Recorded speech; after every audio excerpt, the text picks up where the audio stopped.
Esa es la particularidad que tiene la regulación internacional. Son acuerdos que se firman y se suscriben entre países, ¿ya? Entonces, la regulación nacional no son, a diferencia de las leyes de un país, por ejemplo, ¿no?, que se suscriben o se aprueban dentro de un territorio en una asamblea como la nuestra, no son iguales, son diferentes en su forma de aprobación.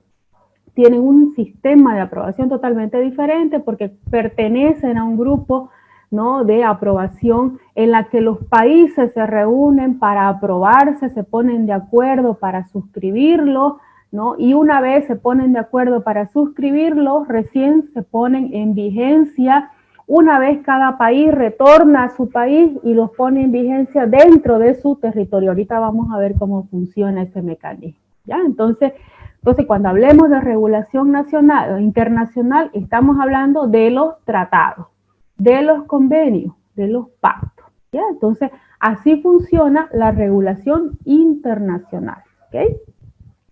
Y cuando hablamos ya entonces de regulación nacional, entonces ahí nos estamos refiriendo a todas aquellas normas que nosotros ya conocemos dentro de un país, como por ejemplo la Constitución Política del Estado, las leyes que son en ese caso los códigos, los decretos supremos, las resoluciones ministeriales y todas las normas que ya nosotros conocemos dentro de un país, ¿no es cierto? Entonces, en el tema de regulación nacional nosotros estamos como que mucho más familiarizados, ¿no? Entonces, ahí está esas dos divisiones, digamos, ¿no?, de regulaciones, de normas, en otras palabras.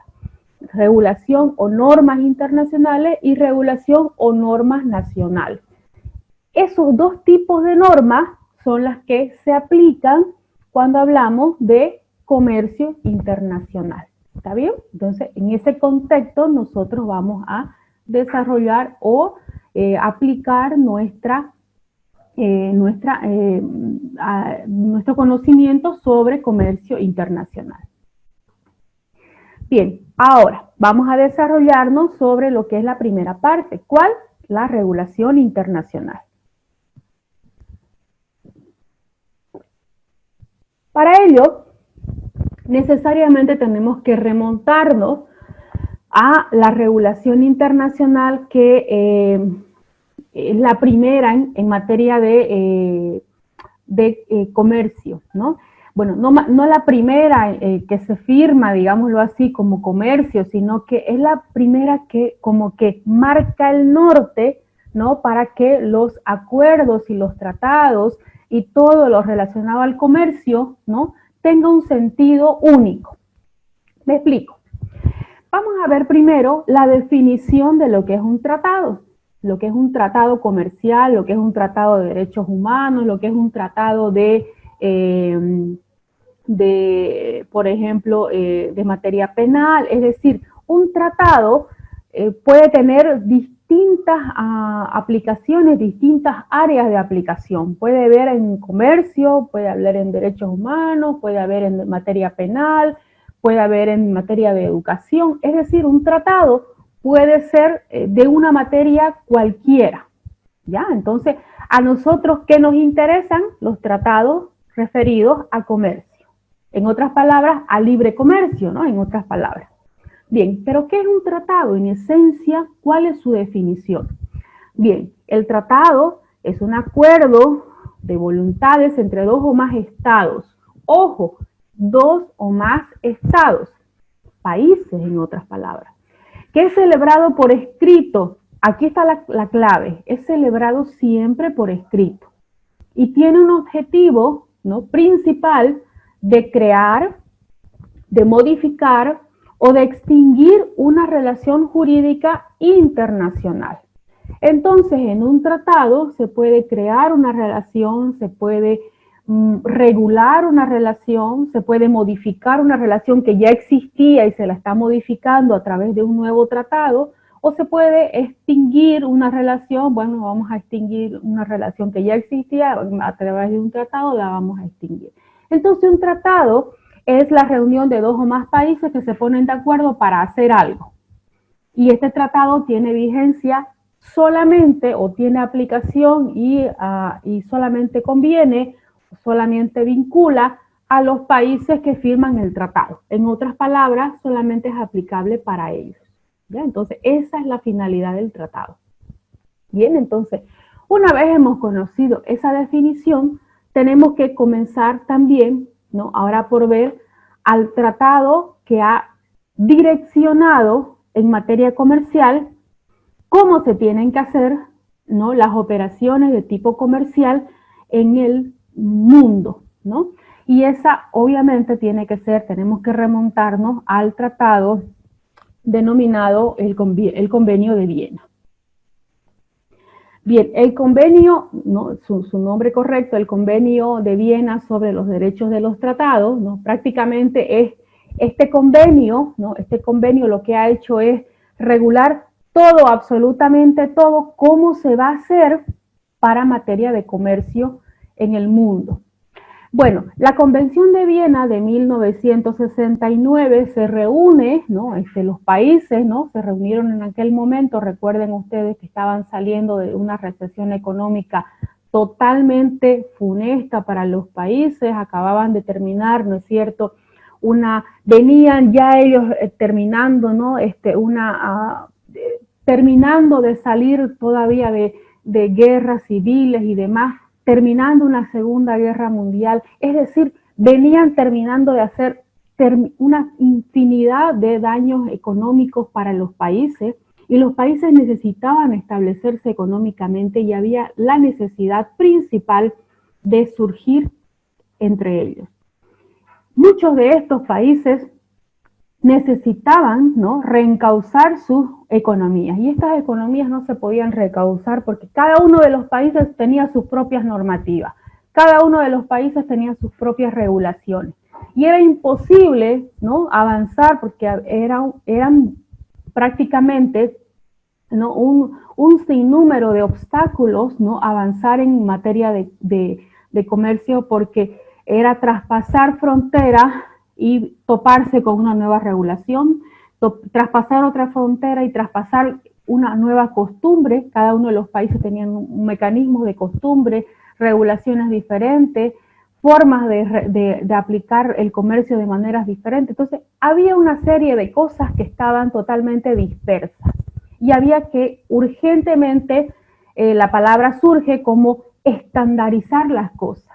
Había que estandarizar las cosas, porque prácticamente todo aquello estaba siendo un enorme perjuicio para el comercio. Entonces, surge la necesidad a través de esta Convención de Viena de realizar una estandarización de las normativas. Entonces, en el comercio se empiezan a dar cuenta de que había que hacer algo para estandarizar esto. Entonces, en esta convención se ponen de acuerdo entre muchas otras cosas y finalmente logran, ¿no?, sacar lo que es el pronunciamiento a través de 101 artículos, ¿no?, de la convención, y en estos 101 artículos, entre otras cosas, ¿no?, enumeran una por una las obligaciones que tienen que cumplir cada una de las partes cuando están haciendo sistemas de negociación. Entonces entre muchas de esas negociaciones, entre muchas de esas obligaciones de las partes en materia comercial, se establecen 1000 cosas que son las que actualmente hoy en materia comercial se cumplen a nivel internacional. Una de ellas, por ejemplo, es la posibilidad de que el comercio no requiera documento de contrato escrito para que pueda realizarse la negociación. Imagínense si tuviéramos que realizar un contrato escrito para cada negociación actualmente. Hubiera estado impedido el comercio de realizarse. Entonces, una de esas cosas, ¿no?, la convención visionaria en aquel momento empieza a darse cuenta que era importantísimo empezar a abrir espacios para que el comercio verdaderamente se viabilice. Entonces, una de esas cosas que van ampliándose son ellas, ¿no? Por ejemplo, ¿no?, yo no las he puesto todas aquí porque es imposible empezarlas, son muchísimas. Imagínense en 101 artículos colocarlas, pero sí les he traído algunas que ustedes pueden ya luego buscarlas con más tiempo de repente. Pero, por ejemplo, se establecieron, ¿no?, situaciones, cuáles son las obligaciones que tiene el vendedor, cuáles son las obligaciones que tiene el comprador. Se establecieron cuáles son las garantías que se tiene frente a una operación, se establecieron cuáles son las formas que debe pagarse, es decir, una serie de características propias para el comercio, que actualmente ahora nos parecen absolutamente naturales, pero que en ese momento no existían e impedían que se realicen las operaciones normales de comercio. Entonces, si queremos ver un antes y un después del comercio internacional en el mundo, tenemos que remontarnos sí o sí a la Convención de Viena, ¿no? Entonces, yo los invito a que ustedes conozcan un poquito más sobre la Convención y vean, ¿no?, el mundo cómo cambió a partir de su aprobación y su entrada en vigencia recién, miren ustedes, a partir del año 1980, que es donde realmente cambia, ¿no?, la visión del mundo con relación al comercio, ¿no? No es por eso de extrañarse ya que en el año o que a partir de la década de los 90 empieza a cambiar totalmente el chip del mundo con relación a el comercio, ¿no? Entonces, también eso responde ya a una iniciativa anterior que venía tratándose a partir de los países. Entonces, la Convención de Viena se puso en marcha ya para minimizar las posibles interpretaciones en las relaciones comerciales de compra-venta. Porque, como digo, los países interpretaban de una forma, de otra, y cada uno interpretaba a su manera, y claro, esto generaba inestabilidad en las operaciones. Imagínense toparse en un país con una interpretación, en el siguiente país con otra interpretación, y esto pues generaba, ¿no?, lógicamente, problemas, ¿no? Y lo menos que quiere el comercio es tener problemas porque eso entorpece las operaciones, ¿no? Entonces ahí está una solución salomónica que se implementó a través de la Convención de Viena. Actualmente la integran más de 80 países y claro, esto genera mayor estabilidad. Puntos más sobresalientes que me permití resaltar de la convención, ¿no? Por ejemplo, establece, promueve relaciones comerciales más uniformes, ¿no? Es como que estandarizar, la palabra para mí es estandarizar. El vendedor empieza a establecerse, por ejemplo, las obligaciones de los vendedores, cómo se va a entregar la mercancía, cuándo se va a entregar la documentación, cosas que hoy nos parecen absolutamente normales, pero que no habían antes establecidos en ninguna parte, porque en un país decían una cosa, en otro país decían otra cosa. Entonces ahora se estandarizaron. Se establecieron responsabilidades, ojo, respecto a cómo se iba a hacer el transporte, a cómo se iba a implementar medidas de seguridad para la mercancía, cosas que antes no estaban previstas en ningún lado o estaban previstas en todos lados y de manera diferente y se empezaron a estandarizar. Y así una serie de puntos sobresalientes, ¿no?, que son importantes que ustedes los conozcan y sepan que fue en la Convención de Viena donde se establecieron, ¿no?, como puntos referenciales. Bien, una vez hemos superado el tema de la convención, es importante que conozcamos que los tratados, ¿no?, tienen una clasificación. No me voy a detener mucho en esto, pero es importante que ustedes los conozcan, ¿no? Los tratados se clasifican y así como es esta clasificación que les presento, hay otras clasificaciones más, pero yo me he permitido citarles algunas.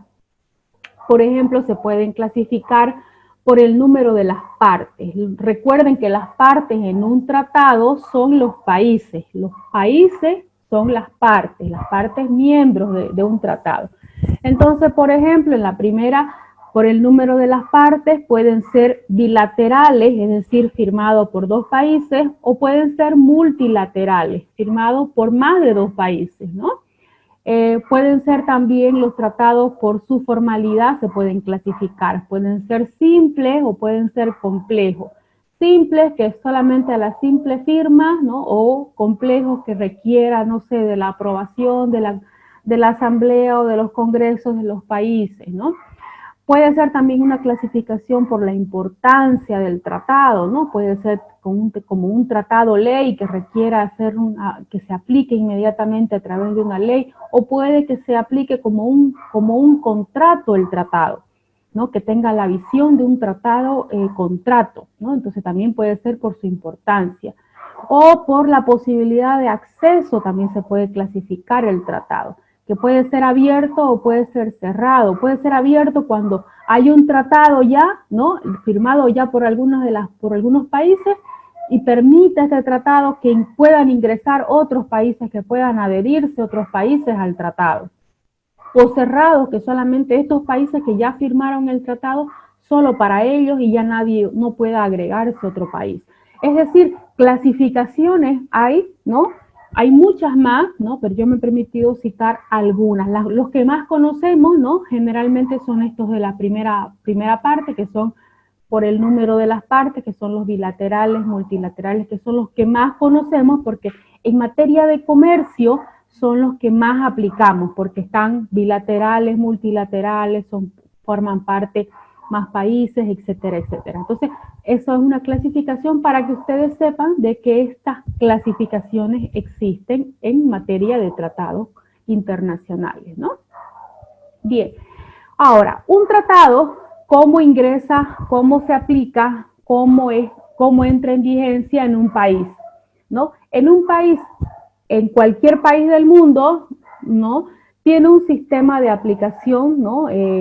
Si es un tratado, no se olviden, hagamos la idea de que están los países allá en una burbujita, ¿no? No dentro de un país, hagamos la idea que están en una burbujita, los países firmando el tratado, ¿no? Cada uno de los países han firmado el tratado y estos países tienen que retornar cada uno, ¿no? A su lugar de origen, y cada uno de estos países tiene que hacer que el tratado, ¿no? Entre en vigor dentro de sus países. Van cada uno de los representantes del país a suscribir y firmar el tratado. Bien, cada uno de estos países retorna a su lugar de origen para que el tratado cumpla el procedimiento que dice su constitución política del Estado, para que este tratado recién entre, sea aprobado según su constitución y entre en vigencia recién, ¿no? Y sea recién de aplicación obligatoria de ese país. En nuestro país, por ejemplo, Bolivia, nuestra constitución política del Estado, ¿no? Tiene un mecanismo, algo especial. Y seguramente los otros países tienen un mecanismo también especial, porque bueno, un tratado, háganse a la idea, un tratado es como un compromiso que asume el país, no la persona, es un compromiso que asume el país, ¿no? Como país, ¿no? Como país. Y el hecho de incumplirlo genera que tengamos mala relación internacional con el resto del mundo, ¿no? Entonces, nuestra relación comercial, nuestra relación internacional depende de cómo cumplimos los tratados también, ¿no? Entonces, esa es nuestra imagen hacia el mundo. Entonces, el hecho de cumplir o no cumplir o cumplir a medias un tratado implica también el cómo nos ve la comunidad internacional. Entonces, nuestro rol afuera de nuestras fronteras tiene que ser muy, muy delicada y atenerse con mucha serenidad y además con mucha responsabilidad. Por eso, nuestra Constitución, ¿no?, responde a un procedimiento para cumplir los tratados. ¿Qué tiene que hacerse en Bolivia? Bueno, según el artículo 158, numeral 14, y los artículos 257 y 258, ¿no?, yo los invito a que ustedes lo vean, dice que hay un procedimiento. Bueno, ¿qué es lo que en esencia se tiene que hacer? Nosotros tenemos una asamblea plurinacional. La asamblea plurinacional, ustedes saben, es el poder legislativo de nuestro país. Ese poder legislativo, ¿no?, el poder legislativo es quien aprueba, ¿no es cierto?, las leyes, ¿no?, de la República o del Estado, ¿no? Y en otras palabras, tiene entre sus funciones la de aprobar, ¿no?, la vigencia de los tratados que Bolivia se hubiera suscrito afuera, ¿no? Entonces, ¿qué tiene que hacer el representante que va y firma, ¿no? En este caso puede ser el canciller, el ministro de Relaciones Exteriores y Culto, el representante de Relaciones Internacionales, bueno, el que sea, que va y firma y está recomendado para hacerlo y suscribe un tratado, bueno, tiene que venir y presentarlo ante la asamblea a través de un mecanismo especial, y la asamblea tiene que analizar y ver si, primero que nada, el tratado, lo que dice el contenido del tratado, no viola primero que nada, ¿no?, la soberanía de Bolivia, ¿no? Si el tratado, si todo lo que dice el tratado no viola la soberanía, ¿no? Segundo, si no viola la soberanía, segundo, si no viola la Constitución. Si no viola la Constitución y no viola la soberanía, ¿no? Segundo, si no contradice alguna norma nacional. Y si no, si haciendo un checklist cumple con todo, entonces recién la Asamblea, ¿no?, lo considera como que sí, está bien, perfecto, puede continuar, ¿no?, con la vigencia del tratado. Pero se entendería, ¿no?, de que nadie va y suscribe un tratado internacional o va enviado a suscribir un tratado internacional sin conocer mínimamente el contenido previo, porque recuerden que un tratado internacional tiene sus etapas previas de preámbulo, ¿no? Hay etapas previas de negociaciones y demás. Entonces, el tratado es el paso final, ¿no? Hay etapas previas en las que se conoce, obviamente, ¿no?, el contenido final de un tratado. Entonces, en teoría, no tendría que existir ni la violación a la soberanía, ni la violación a la Constitución, y mucho menos violación a las normas nacionales, ¿no? Entonces, ese más o menos es el mecanismo para que un tratado firmado por Bolivia juntamente con otros países entre en vigencia en nuestro país, ¿no? Carlitos, por favor, puede apagar su micrófono. Gracias. Ok.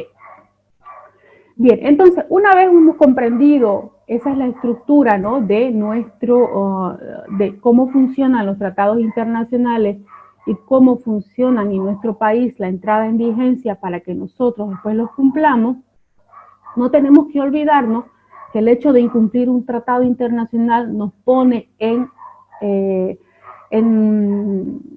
situación frente a la comunidad internacional muy delicadas si los incumplimos, ¿no? Entonces hay organismos internacionales que están obviamente como controladores del cumplimiento de los tratados internacionales, y eso es, digo yo, es importantísimo cumplirlos de la mejor manera, porque a la hora en punto, ¿no?, esta relación, este relacionamiento con la comunidad internacional nos va a generar, ¿no es cierto?, en algún momento también nos va a generar anticuerpos si es que nosotros como país, ¿no?, somos reconocidos como un país que no cumple acuerdos. Entonces, entre cumplir y no cumplir, ¿no?, ¿qué es más positivo? ¿Qué nos genera positivos y negativos? Eso tenemos que tomarlo en cuenta. Entonces, el relacionamiento con el exterior, no debemos descuidarlo jamás, ¿no? Entonces eso hay que tenerlo muy, muy en cuenta. Nuestros gobernantes lo tienen que tomar muy en cuenta eso, ¿no? Bien, hemos visto entonces la primera parte, que es regulación internacional, y sabemos ahora que la regulación internacional consiste en los tratados, convenios, pactos, etcétera, ¿sí? Consiste en eso. Y a eso nos vamos a referir cuando hablemos de normativa internacional en el comercio. Ahora, cuando hablamos de regulación nacional, ya nosotros sabemos que son la Constitución, las leyes, los códigos, los decretos supremos, etcétera, ¿no? Pero vamos a ver ahora, más o menos entrando en contexto, cuando se trata ya de regulación nacional, hablamos de regulación de comercio y aduana, ¿no?, que están íntimamente ligados. Bien, regulación nacional aplicable en el territorio boliviano. Bien, los abogados conocemos lo que se llama la pirámide de Kelsen, ¿no? Bueno, esta es una pirámide, ¿no?, que el jurista austriaco Hans Kelsen organizó para que nosotros podamos conocer cuál es la aplicación jerárquica de las normas, y explicó él que primero que nada siempre tiene que estar la Constitución. Los coloco los tratados arriba, un poquito arriba de la Constitución, porque son como que extraterritoriales, ¿no? Pero en realidad la Constitución va primero. Cuando la estructura es esa, la Constitución, política del Estado, las leyes o códigos, y luego las demás normativas, ¿no? Entonces esa es la estructura básica. En Bolivia tenemos nosotros la estructura, ¿no?, nacional, nuestra Constitución política del Estado, ¿no? Y tenemos, por otro lado, nuestra Ley General de Aduana, ¿no?, con sus decretos reglamentarios, etcétera, ¿no? Entonces, ¿pero qué es la regulación nacional? Nuestra regulación nacional no es más ni menos que el conjunto de normas que un Estado aprueba y pone en vigencia para que la sociedad cumpla, ¿no?, en un determinado espacio de territorio, ¿no? Entonces, la normativa nacional no es más ni menos que toda esa gama de normas, ¿no?, independientemente de la jerarquía, ¿no?, pero es toda esa gama normativa que el Estado pone en vigencia para que los ciudadanos nacionales como los no nacionales cumplan dentro de nuestro territorio nacional, ¿ya? Entonces, es todo ese grupo de normas. Por eso la regulación se llama, ¿no?, la regulación nacional tiene una denominación, la que vamos a llamar, siempre nos van a escuchar hablar sobre el ordenamiento jurídico, ¿no? Bueno, todo ese grupo es como que para poner orden, pero desde un punto de vista jurídico, ¿no? Entonces, por eso también se llama ordenamiento jurídico. Pero esta normativa nacional, ¿sobre qué cosas regula? ¿No? ¿Sobre qué aspectos regula? Bueno, tenemos normas dentro de Bolivia, ¿no?, normas que regulan de carácter operativo.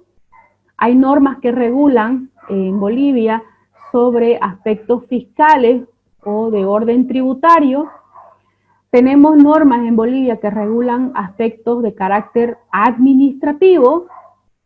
Y tenemos normas en Bolivia que regulan aspectos aspectos de carácter de incentivo comercial, etcétera, ¿no? Entonces, estos cuatro grupos son las normas que se aplican en el sector comercial aduanero y que se aplican de manera general para toda la gama, digámoslo así, de la aplicación del comercio, ¿ya? Entonces, las normas operativas, ¿no?, como su nombre lo dice, aquellas que regulan la entrada, el ingreso, salida de mercancías, tanto de ingreso y salida del territorio nacional, ¿no?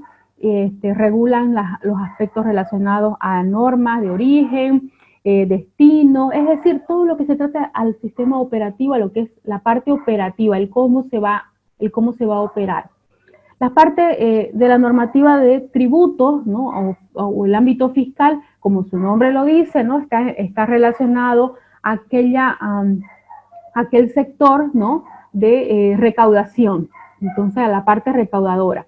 La parte de la normativa administrativa es básicamente, ¿no?, a la parte procedimental, es a la parte del aparato administrativo del Estado, ¿no?, o a la parte administrativa no solo del Estado, sino privado también, pero administrativo, ¿no?, de cómo se opera, cómo se maneja.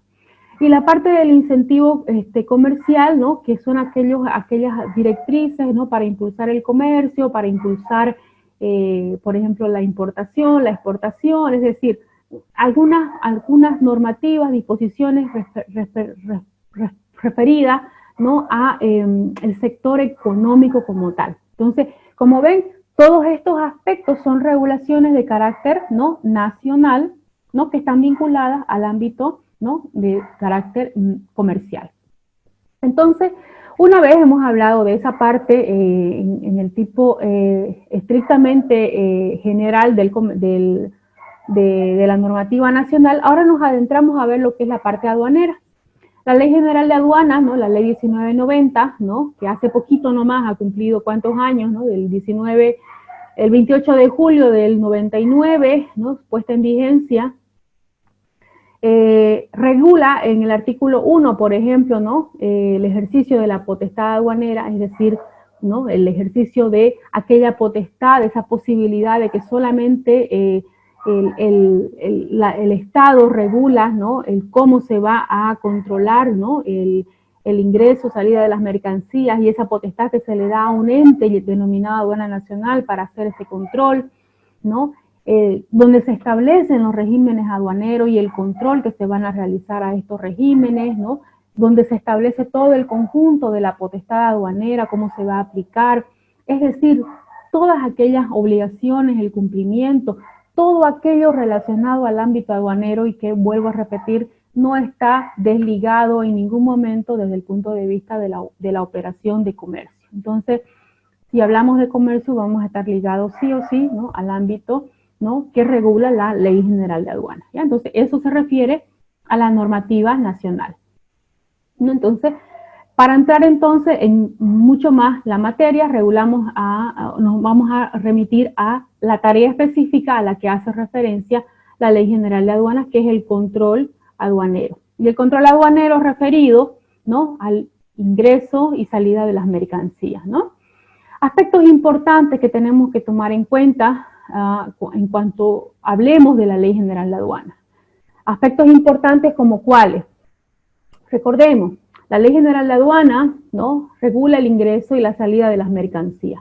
El ingreso y salida de las mercancías, sin importar el origen, sin importar la procedencia, sin importar la cuantía, ingreso y salida de las mercancías van a estar controlados sí o sí por la administración, ¿no?, de la aduana.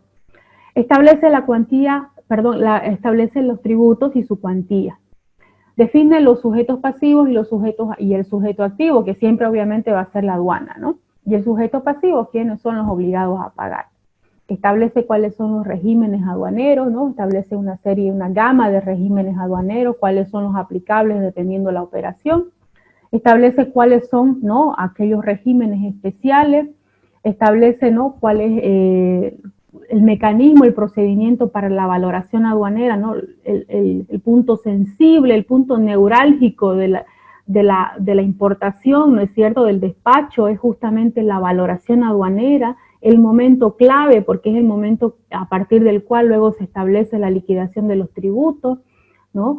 Y los aspectos relacionados al origen de las mercancías, importantísimo también porque a partir del origen establecemos la clasificación arancelaria y la gravación o la desgravación, el porcentaje que le corresponde. Es decir, todos estos aspectos son relevantísimos a la hora de analizar porque están vinculados, ¿no?, a luego cuándo tiene que pagar de impuestos aduaneros, ¿no?, estas mercancías. Entonces, y eso siempre, y eso vuelvo a repetirlo, esto está ligado a el primer paso elemental con el que se inició la operación, que fue el momento de la compra, ¿no?, que es el momento de la operación, cuando se inicia la operación, que es cuando se grafica realmente la operación de comercio al momento en el que emitimos la factura, ¿no?, al que nos emiten la factura a nuestro proveedor. Entonces, todos estos pasos están ligados de alguna u otra manera al momento de ese inicio de la operación de comercio, ¿no? Por eso es que no podemos dejarlo de lado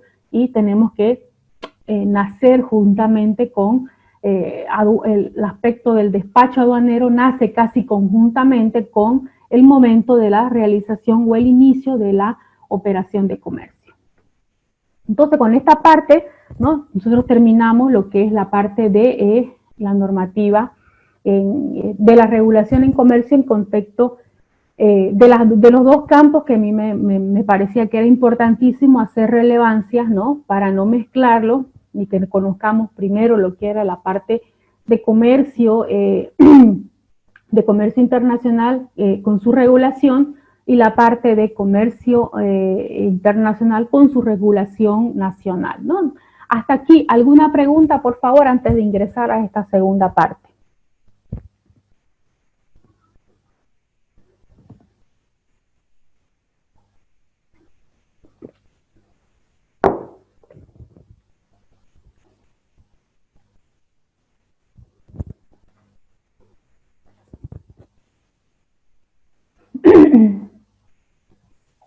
Una consulta, doctora. Dígame, Carlos.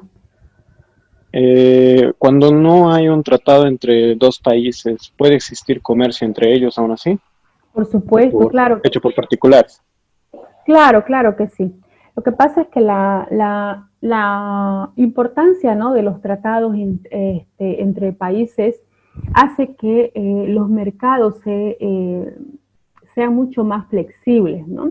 El tratado hace que la conveniencia de los dos países en cuanto a sus productos sea mucho más flexible, los mercados se abran las posibilidades de mercados mucho más flexibles, porque el tratado va a involucrar, ¿no es cierto?, una nómina de productos quizás, ¿no es cierto?, que pueda facilitar, viabilizar espacios, mercados internos comunes, y el tratado en todo caso lo que va a hacer es abrirles espacios para esos productos, ¿no? De manera recíproca. Sin embargo, el hecho de que no haya el tratado, por supuesto que también posibilita que la oportunidad de un mercado, pero las condiciones no van a ser, ¿no es cierto?, las mejores, ¿no? Porque usted va a entrar en una posibilidad igual que el resto, ¿no? O sea, vamos a entrar en, como quien dice, en igualdad de condiciones, ¿no? En cambio, el tratado me va a dar cierta condición de preferencia, ¿no? Frente al competidor que entra al mismo mercado, ¿no? Ok, mil gracias. Gracias.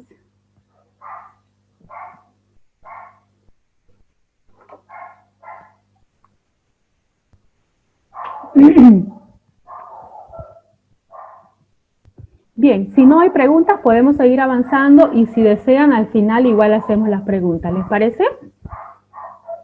Ok. Ok. Doctora, Sí, Jonathan, dígame. si no se cumple el tratado internacional, ¿se puede ser sujeto a una demanda de parte de otro país o de parte de nosotros a otro país? ¿Qué conlleva con eso? Sí, gracias, Jonathan. Sí, bueno, hay ocasiones, ¿no?, en que depende mucho el tratado, ¿no? El tratado tiene una virtud.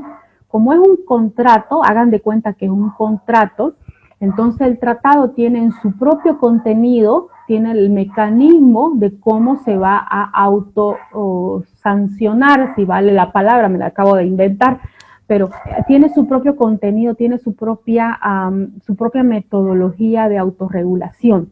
Entonces el tratado lo que va a hacer, hagan de cuenta de que es como que se han juntado dos países, ¿no? Entonces estos dos países están tratando de cumplirlo. Pero ellos mismos, como es un contrato, ¿no?, se están poniendo condiciones, ¿no?, de incumplimiento, ¿no?, sanciones mutuas.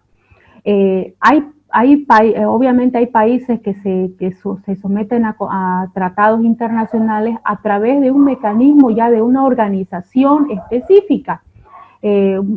Por ejemplo, vamos a hablar, por ejemplo, en esta segunda parte vamos a hablar ya de organismos creados para tal cosa, ¿no?, para el cumplimiento.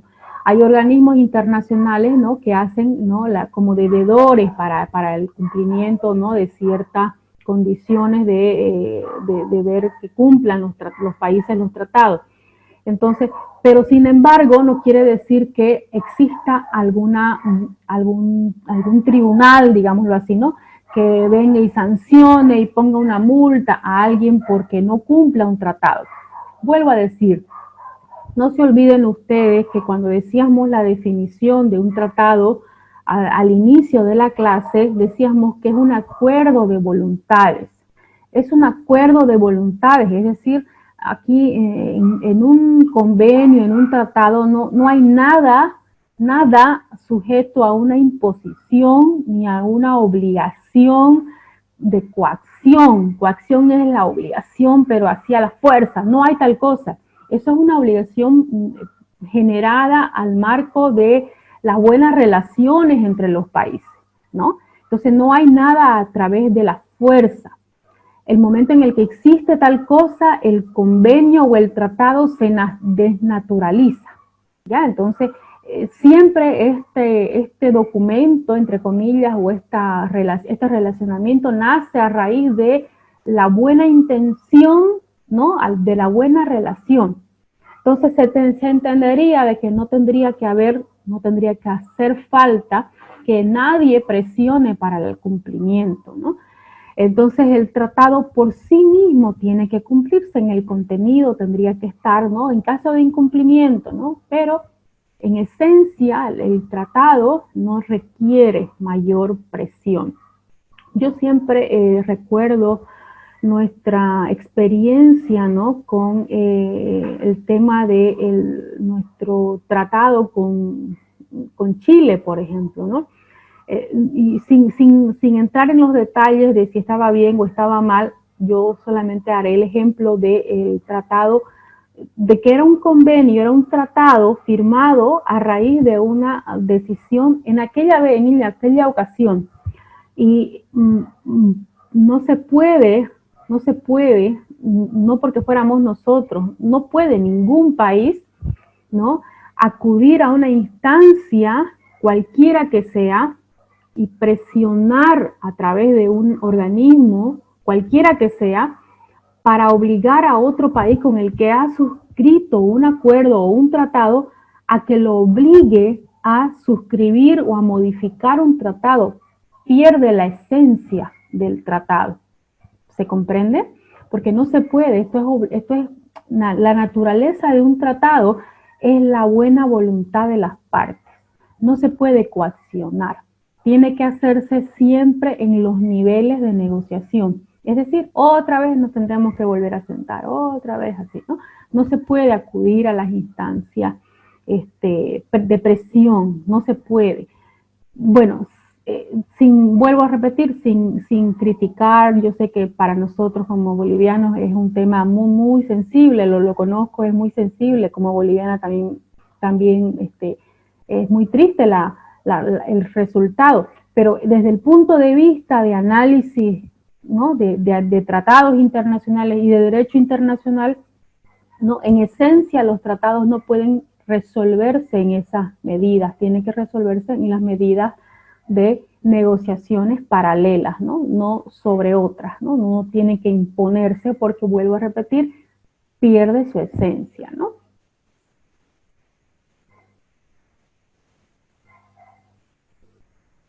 ¿Alguna otra pregunta si no avanzamos? Sí, doctora, una consultita. ¿Cómo se procede para crear nuevos tratados? En el caso del comerciante, para abrir nuevos mercados, ¿no? Bueno, a mi parecer debería ser el gobierno, ¿no? Pero es difícil que el gobierno me dé algo de importancia, ¿no? Claro. A mí solo, pero ¿cuál sería el procedimiento? Eso solamente. Perfecto, gracias.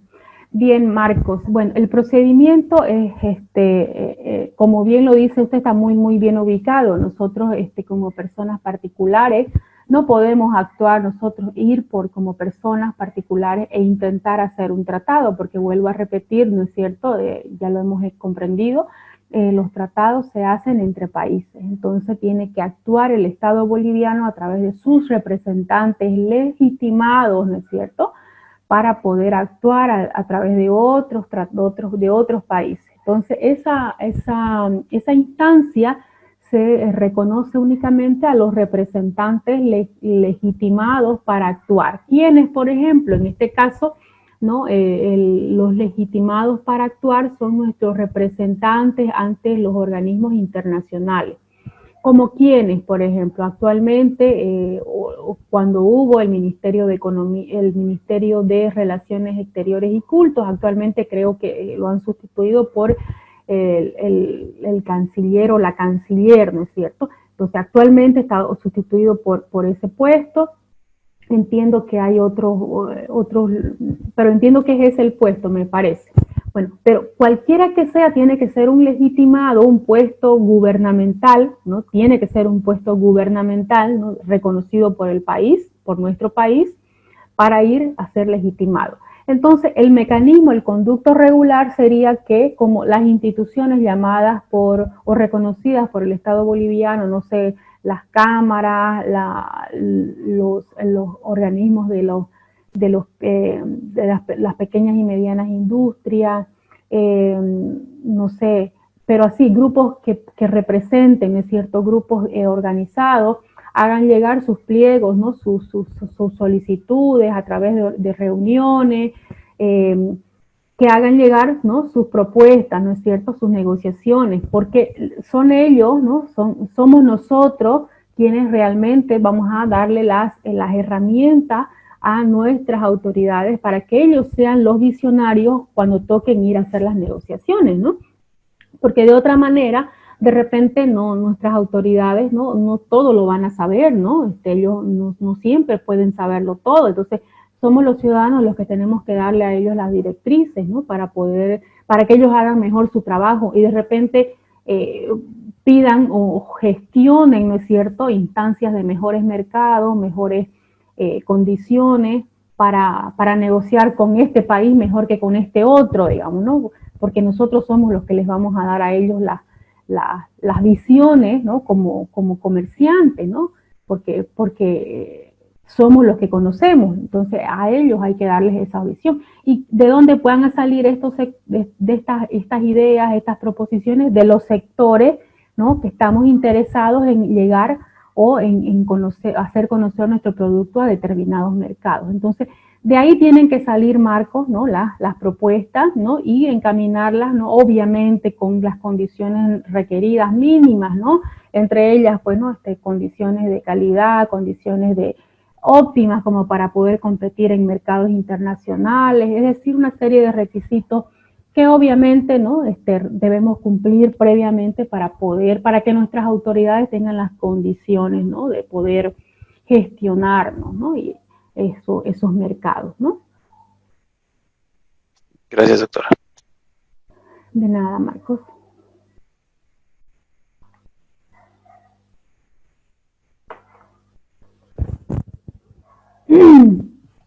¿Les parece que sigamos, jóvenes?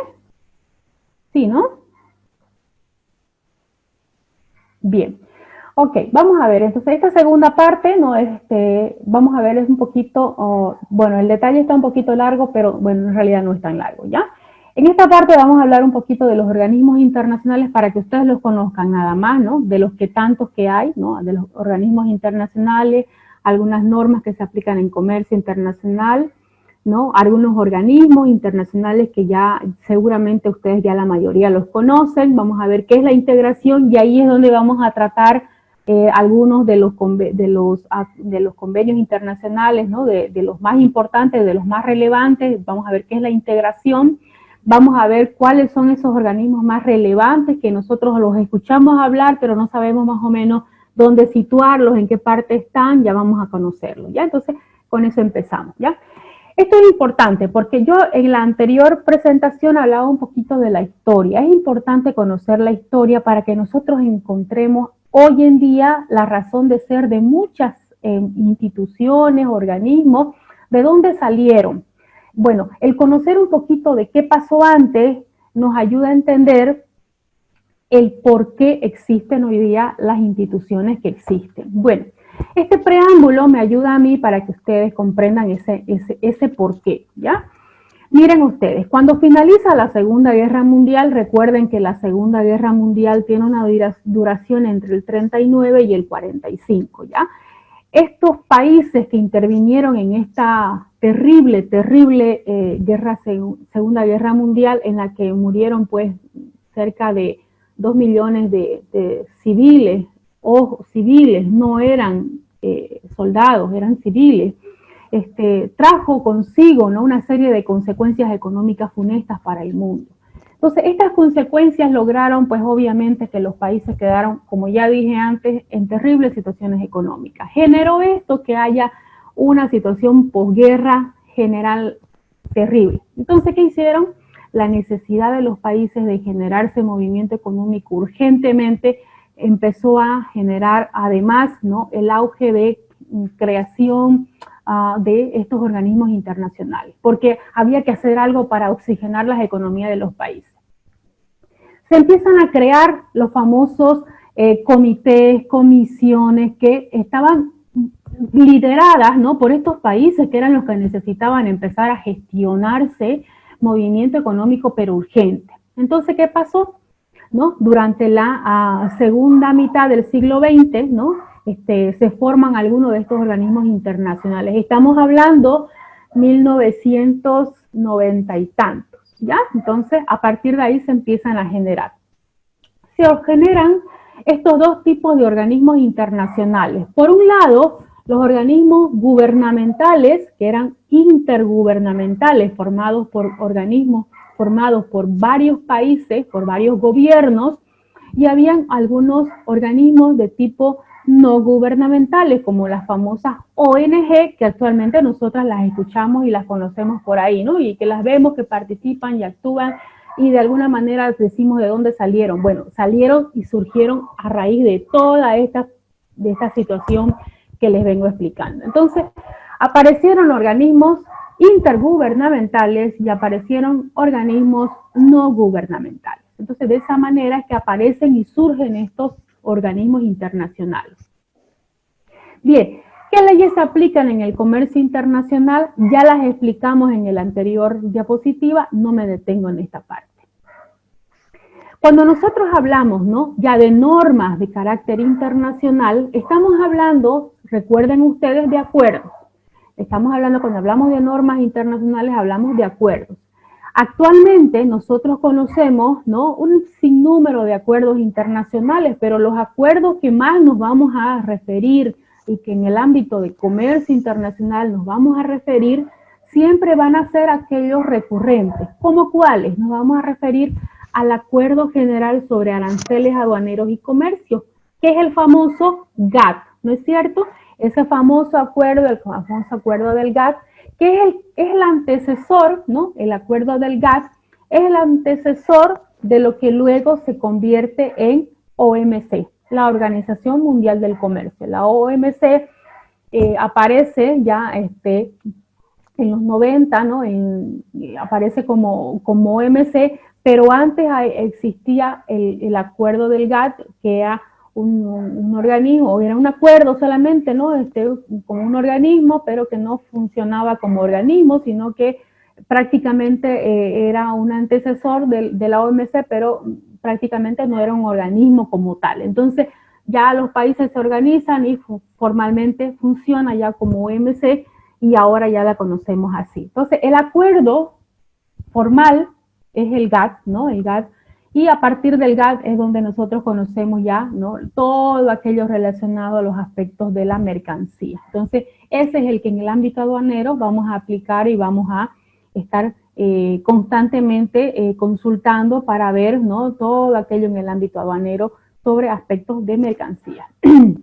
Luego hay otros acuerdos que son también necesarios, también aplicables, como por ejemplo el Acuerdo General sobre el Comercio de Servicios, ¿no?, y que ya no los vamos a tocar porque no son otros temas vinculados a otros aspectos y no necesariamente sobre mercancías, ¿no? Bien, entonces hay otras instituciones que también van surgiendo y van apareciendo y que están relacionadas al comercio, como cuáles, por ejemplo, como la Organización para la Cooperación y el Desarrollo del Comercio, del Desarrollo Económico, y así una serie de instituciones que van apareciendo, ¿no es cierto?, para ir coadyuvando a lo que es el comercio internacional. Entonces, como ven, es un pantallazo para que nosotros nos vayamos ubicando en contexto cuáles son estos organismos que van a ir resonando cada vez más, ¿no?, a medida que nosotros vayamos hablando sobre comercio, ¿no? Actualmente existe, ya entrando en lo que es comercio internacional, actualmente existe un organismo encargado de lo que es el comercio internacional. Bueno, este organismo, ¿no?, vuelvo a repetir, tiene su primera aparición como GATT, ¿no?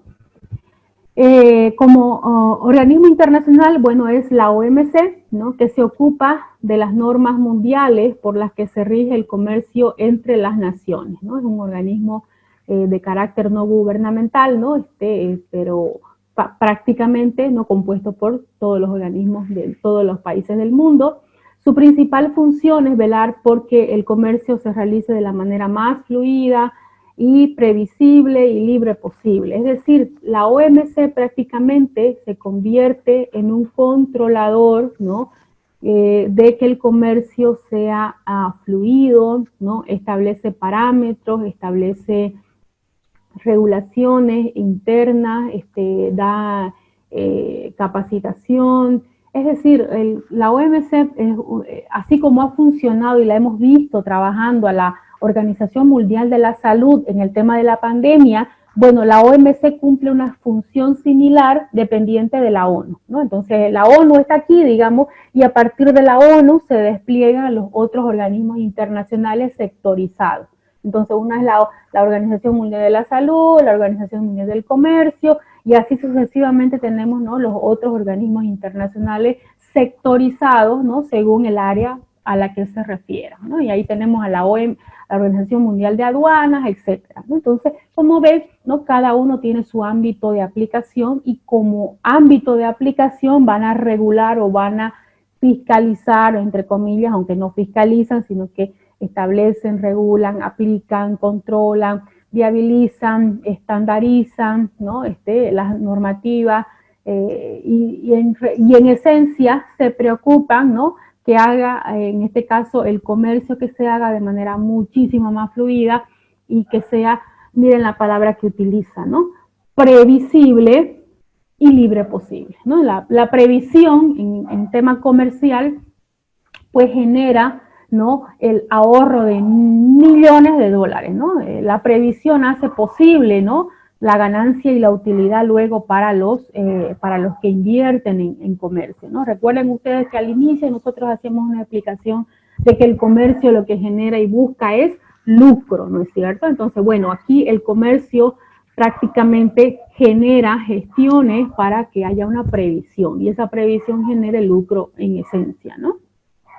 Bueno, los organismos internacionales más conocidos, los que todos los días los escuchamos, ¿no? Y últimamente en esta última época los hemos escuchado más, ¿no? El Banco Mundial, ¿no? Tiene funciones la de prestarnos dinerito, ¿no? A todos los países que necesitamos y en esta época todavía más, ¿no?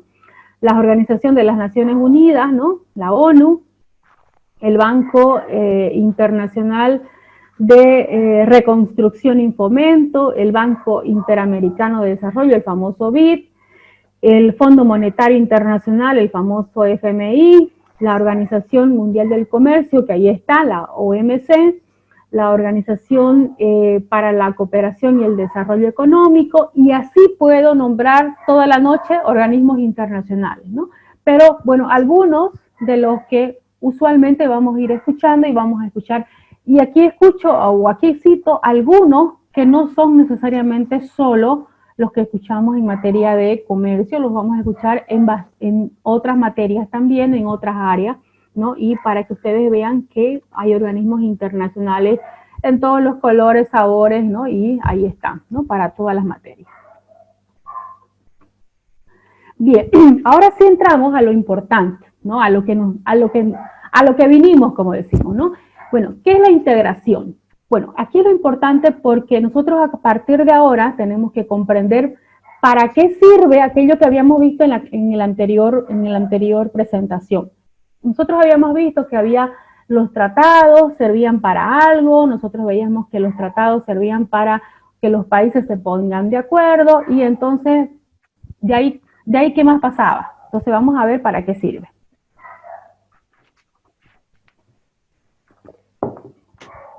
Bien, cuando nosotros escuchemos la palabra integración, tenemos que pensar en algo.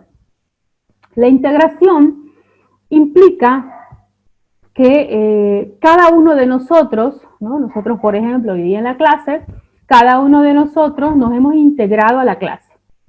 Cada uno mantiene su individualidad, cada uno continúa con su nombre, cada uno está identificado con una foto, cada uno mantiene su propio sonido, su propio espacio, es decir, todos formamos parte de un grupo, pero ninguno de nosotros ha perdido su individualidad, su identidad.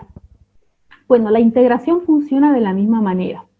La integración permite, ¿no?, que todos seamos parte de un grupo, pero sin perder nuestra esencia, ¿sí? Vamos a ver qué dice la definición.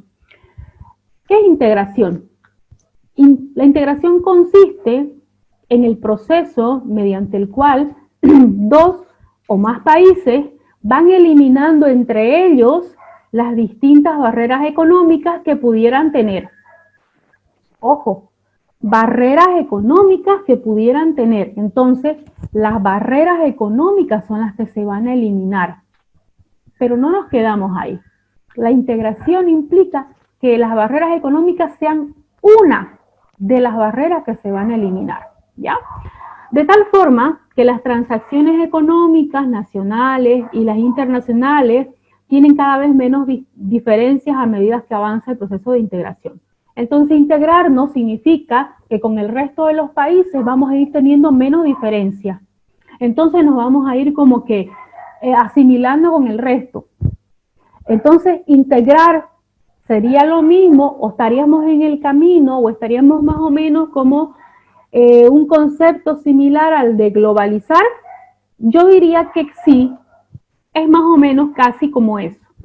pero en un sentido un poco más globalizar, digamos, lo que es una especie de concepto general, mientras que integrar ahora viene como una parte técnica, es un concepto un poco más técnico, la integración es un concepto un poco más específico, ¿no? Ahora sí estamos aterrizando. La globalización es como lanzarlo a la piscina, ¿no? Así muy general. La integración es un poquito más específico. Ahora dice que es eliminar barreras, ¿no? De tipo económico y de tipo, más adelante vamos a ver ya de tipo económico, comercial, y así vamos a ir avanzando, ¿ya? Entonces, eso se refiere a la integración. Bien, hay un sinnúmero, y aquí empieza, ¿no?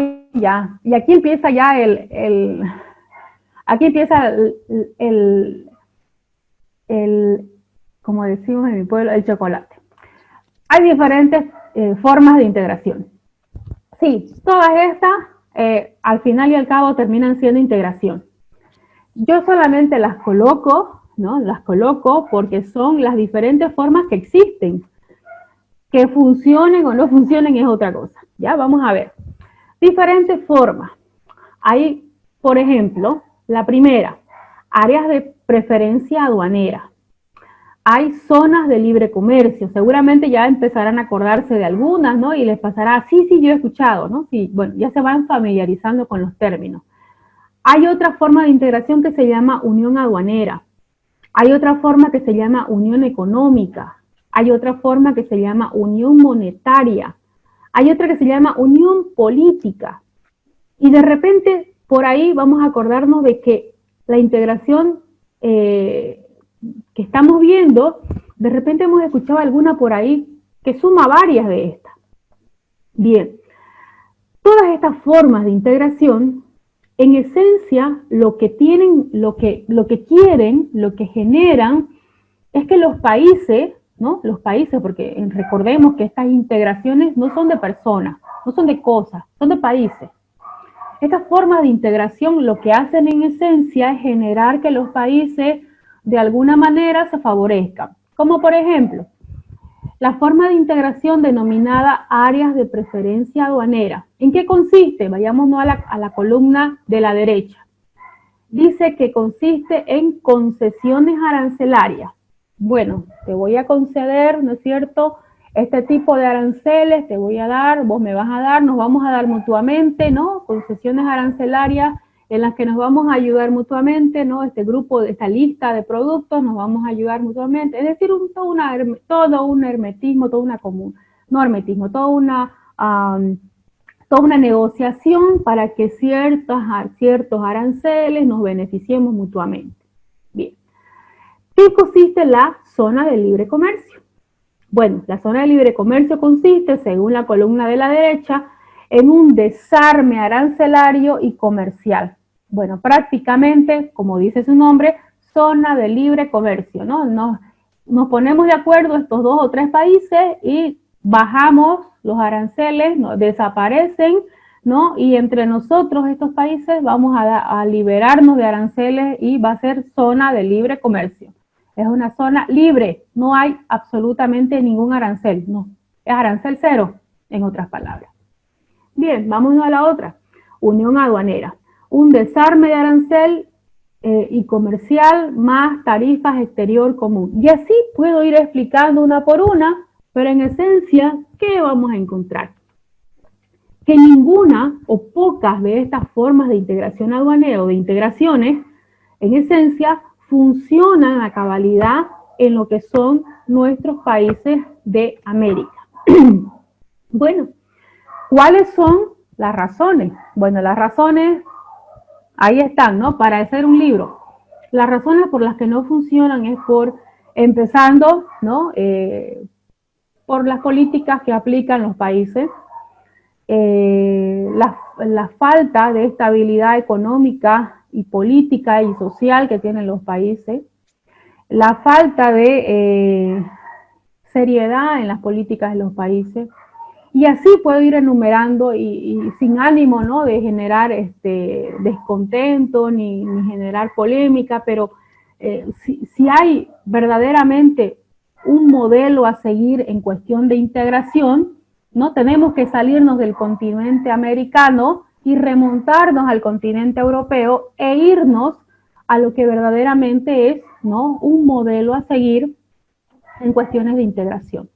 Y claro, ahí sí encontramos, no digo el modelo perfecto, pero sí un modelo más o menos, ¿no?, que ha ido un poco tratando de adaptarse y ha logrado subsistir, por lo menos en el tiempo, con muchas señales, ¿no?, de que hay una verdadera, o por lo menos una, así nos demuestra, una verdadera integración, y es la Unión Europea. Entonces la Unión Europea nos ha mostrado, ¿no?, el cómo se tiene que hacer, ¿no?, y a los países de este lado del charco nos ha mostrado cómo tenemos que hacerlo, ¿no?, y una demostración de aquello es que la negociación entre los países que quieren conformar integración, ¿no?, nos falta mucho todavía a los países de América para poder gestionar una verdadera integración. Entonces, el modelo a seguir, pues, nos deja bastante tarea todavía. Entonces, integración económica entre Europa y América Latina, ¿no? Yo solamente lo dejo esto aquí para que ustedes lo conozcan, ¿no? El modelo europeo, por ejemplo, esto lo cito porque lo he extraído de la información que hay actualmente, ¿no?, en la página de la OMC. El modelo europeo de integración económica se ha convertido, por ejemplo, ¿no?, en una referencia inevitable para cualquier proyecto de integración. No lo digo yo, lo dice la OMC. El compromiso político fuerte y sostenido, la construcción de un sistema jurídico institucional y las políticas y acciones comunes tendientes a consolidar la integración económica se constituyen en tres componentes esenciales, ¿no?, para ese modelo. Entonces, por eso a América Latina, ¿no?, le sería interesantísimo, ¿no?, tener fuentes de integración con Europa, ¿no?, porque claro, son de quienes debemos aprender a hacer un modelo a seguir, ¿no? Entonces, en América Latina, los diversos procesos de integración, ¿no?, que nosotros enfrentamos actualmente con todos los problemas que tenemos desde el punto de vista político han hecho, pues, ¿no?, que enfrentemos serios problemas no nos podemos poner de acuerdo ni en el color de la bandera, digamos, ¿no? Peor nos podemos poner de acuerdo en otros temas más centrales, más profundos. Entonces, ¿es serio? ¿Serio? Claro que sí. Entonces, hay procesos de integración.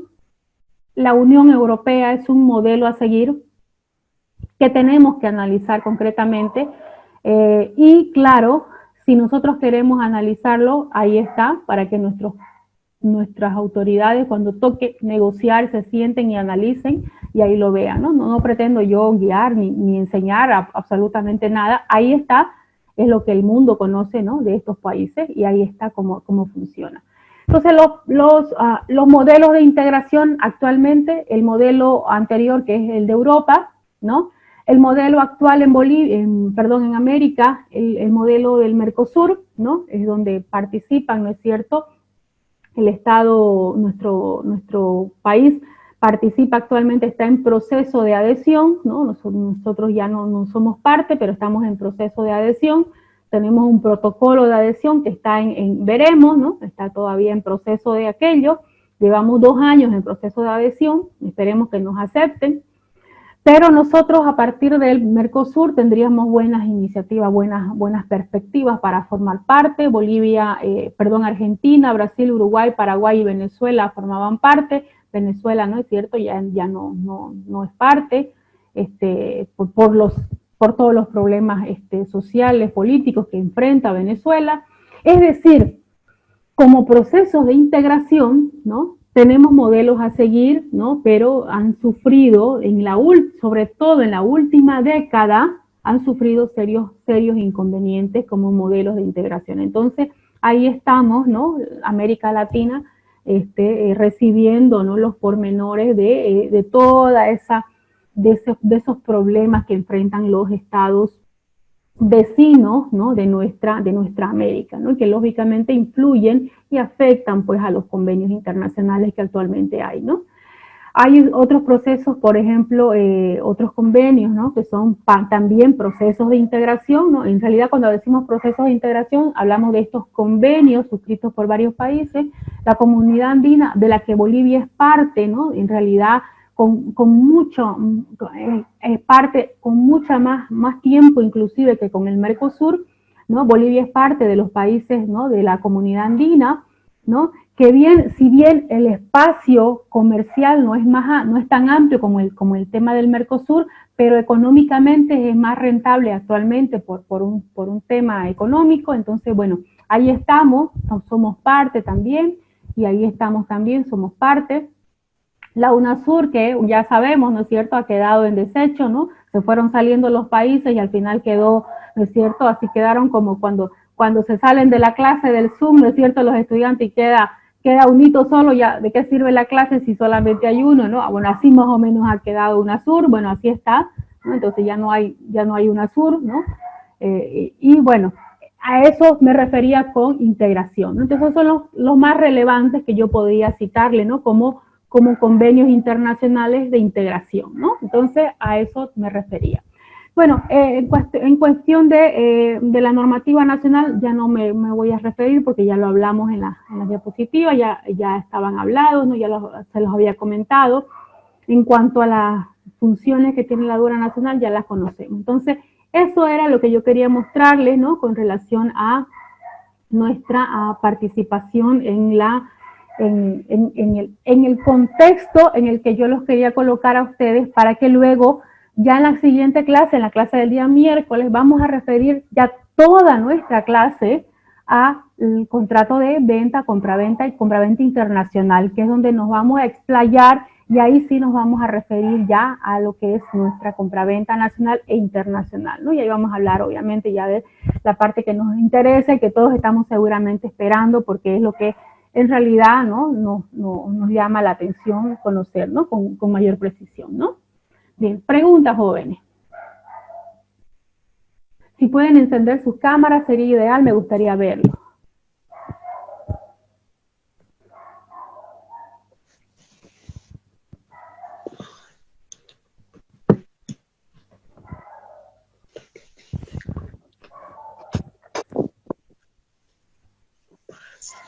Sí, doctora, una consultita. Quería saber si, bueno, como ya estamos avanzando, como usted mencionó, todo lo que es la parte nacional, vamos a pasar a otros temas como es contratos y demás cosas. Quería consultarle sobre la ley 164 del 2011, en la que se está tomando, se está reconociendo lo que es la firma digital y diferentes aspectos que de alguna forma están regulando lo que es el comercio electrónico. Como antecedente también, y allá por el año 2002 hubo una intención de legislación del comercio electrónico para la comunidad andina, de la que es parte Bolivia, pero en esa época, de acuerdo al documento ahí que estuve revisando, los países miembros en los diferentes requisitos que pedían, digamos, iban llenando, ¿no? Argentina, Perú, Chile, etcétera. Pero Bolivia se quedaba en blanco, solamente decía no presentó información al respecto, ¿no? O sea, estábamos un poquito retrasados, pero resumiendo, en el 2011 creo es la ley 164. Quería ver si en algún momento se va a poder ver esto.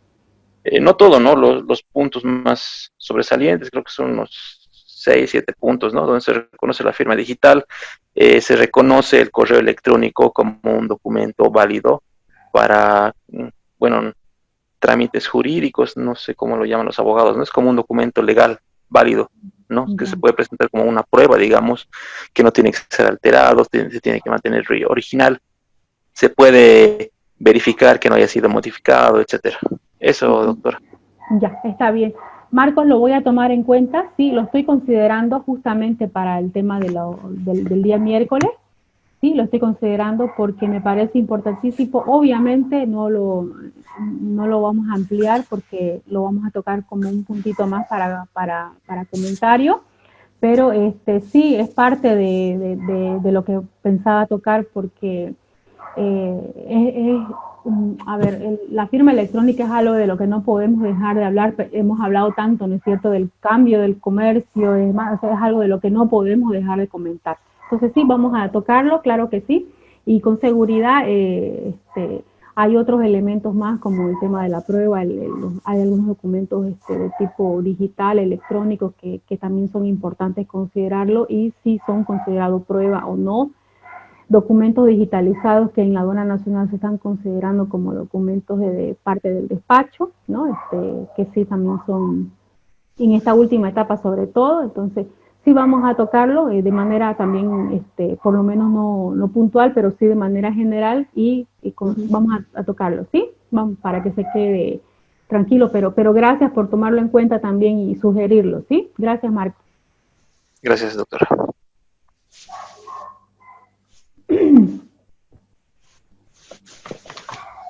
Doctora, Marta, sí. sí, el acuerdo que tenemos con Brasil es un tratado, o sea, es un acuerdo de complementación, o sea, no lo hemos visto ahorita, recién lo vamos a ver, o está dentro de, bueno, no sé, eso quería despejar mi duda, digamos, Así. el AC36. Sí, bueno, no nos da el tiempo, querida Marta. La verdad que tocar tratado por tratado es un poquito difícil, porque cada uno tiene imagínense tocar, ahorita he tratado de resumir, ¿no? Lo más esencial. Tal vez nos podría mandar un listado para saber, tenemos tratado con tal, Sí. digamos, porque con México, con Chile también creo que tenemos, digamos, ¿no? Sí, exactamente. Entonces, eso sí tengo, eso sí le voy a pedir entonces a las personas ¿qué se llama? De la administración, de la fundación, que nos puedan agregar. Yo tengo esa información, que es un resumen en realidad, ¿no?, de los tratados, ¿no?, que están vigentes actualmente. Y claro, eso sí los puedo dar, porque sí, imagínense revisar tratado por tratado, ¿no? Nos da para más de 6 clases, ¿no? Y la verdad que es una pena que tengamos tan poquito.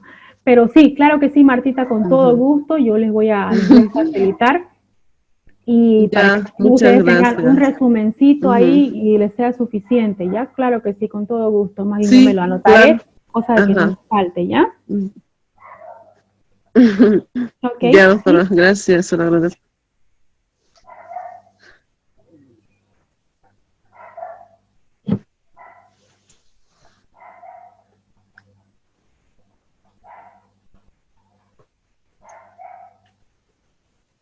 Ya. ¿Alguien más? Voy a sacar una captura de pantalla para contabilizar la asistencia, ¿ya? A ver, ¿cuántos estamos? Ok.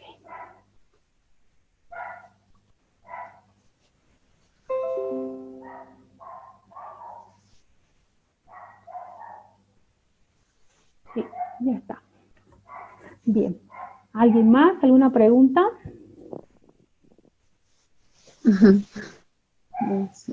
¿Cómo estamos en Puerto? ¿Hace calor, Hernán? Calor, mañana estamos en jueves vamos a llegar a 41. Ah, la pinta. Cambió el clima también, ya empezó a hacer frío. ¿Ah, sí? Sí.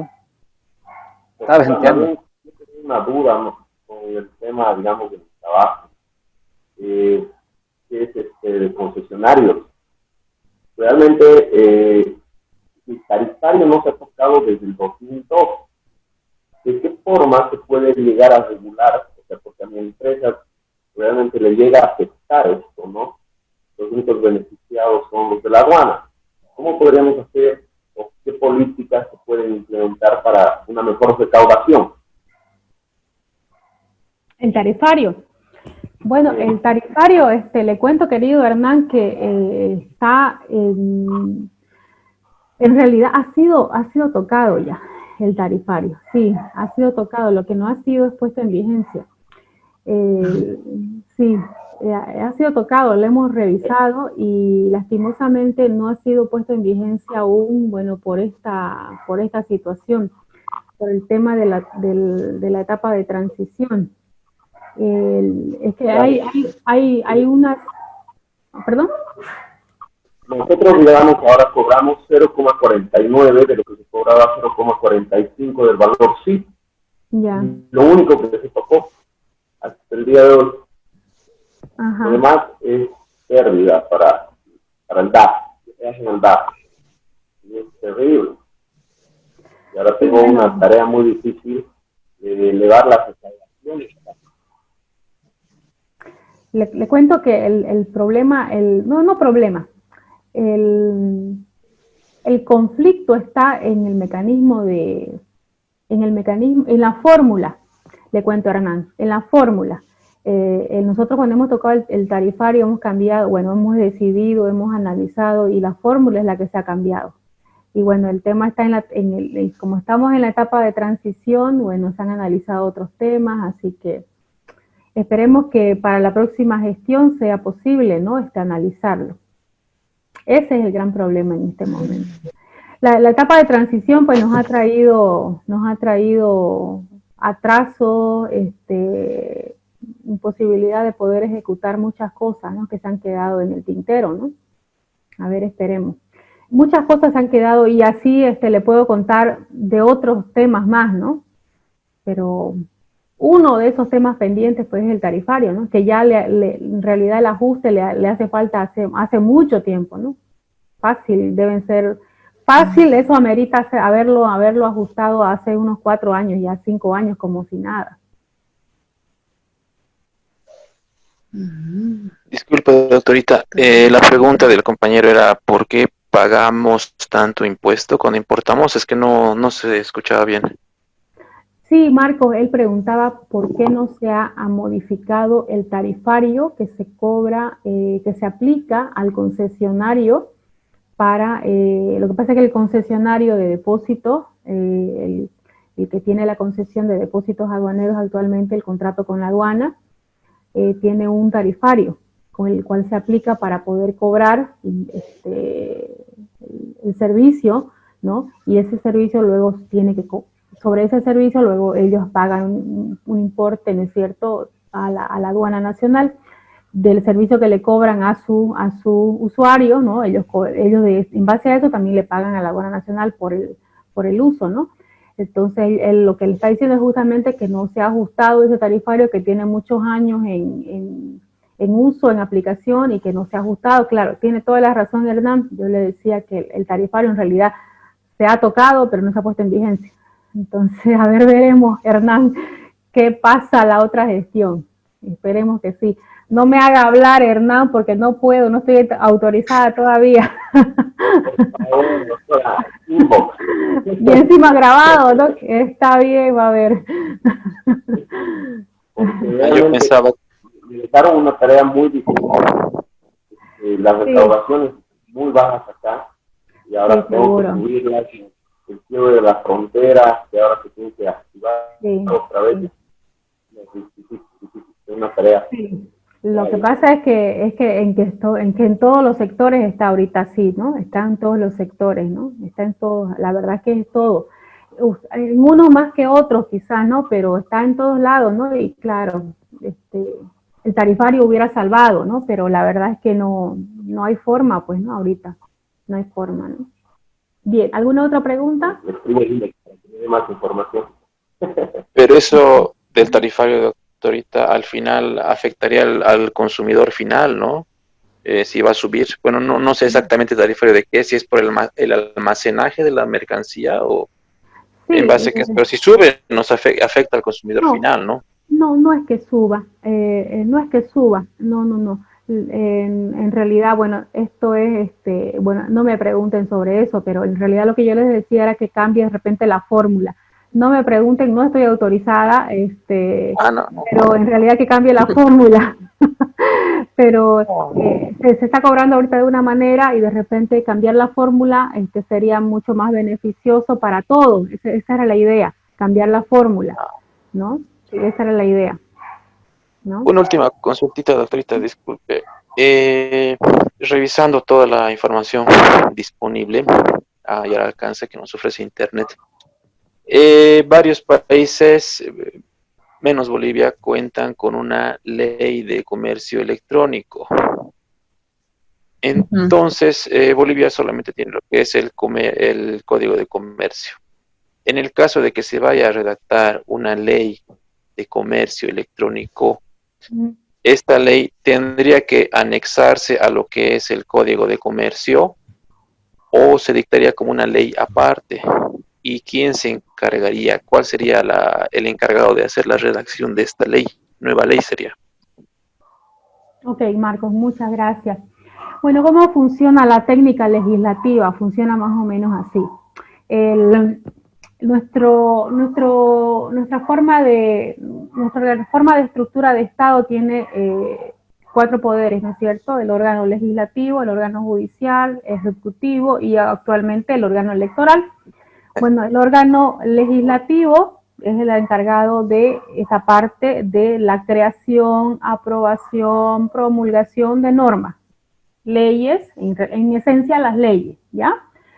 Si se creara una ley referida a lo que sea, cualquier materia, en este caso si fuera en el tema de comercio, la técnica legislativa obliga que si se modificara el Código de Comercio, porque al ser una norma que sea de carácter comercial, tendría que modificar, ¿no es cierto?, el Código de Comercio. Entonces, esta normativa lo que haría sería modificar el Código de Comercio, tendría que anexarse al Código de Comercio. Usualmente, ¿qué ocurre? El Código de Comercio está por acá y la ley nueva, no puede irse pegada, ¿no es cierto?, al código. Entonces se publica a través de la Gaceta, ¿no?, vigente desde el año 1950, se publica a través de la Gaceta, y a través de otra ley se obliga, ¿no?, una ley se llama ley de unificación o algo así, ¿no?, en la que se obliga recién de que estas dos se formen parte de un solo cuerpo, ¿ya? Entonces, recién, a través de esa norma, recién son unidas, ¿sí? Pero en realidad son separadas, ¿no? Nacen y se permanecen separadas y a través de otra ley, recién la ley que obliga a que se unan. ¿Se comprende? Traté de hacerlo lo más sencillito posible como para que ustedes y todos me comprendan, ¿no? De que si bien la complementa, la modifica, pero ¿no? se unen a través de otro mecanismo que se llama una técnica legislativa que dice que se van a unir, pero obligadas por otra ley ya. Ahora, si esa nueva ley fuera que deroga el Código de Comercio y crea un nuevo Código de Comercio, no hay necesidad de esa ley que haga que la una, porque esta nueva ley hace que desaparezca el Código de Comercio y no es necesario nada más que esta nueva ley que es la que crea el nuevo Código de Comercio, ¿sí? Eso Marcos, para que usted me comprenda. Gracias. Okay.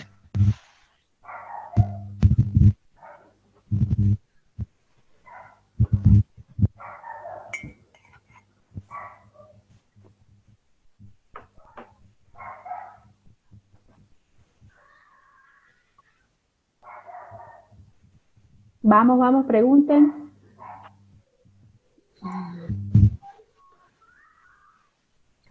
Creo que ya es todo, doctor. ¿Sí? Ahora que me quiero quedar con ustedes, qué barbaridad. Ok. Bien, si no hay más preguntas, entonces nos vemos el día miércoles, ¿les parece? ¿Sí? Ok. Bien, entonces muchas gracias a todos, gracias por su asistencia, los veo el día miércoles, cuídense mucho, ¿ya? Buenas noches, hasta luego. Buenas noches. Gracias.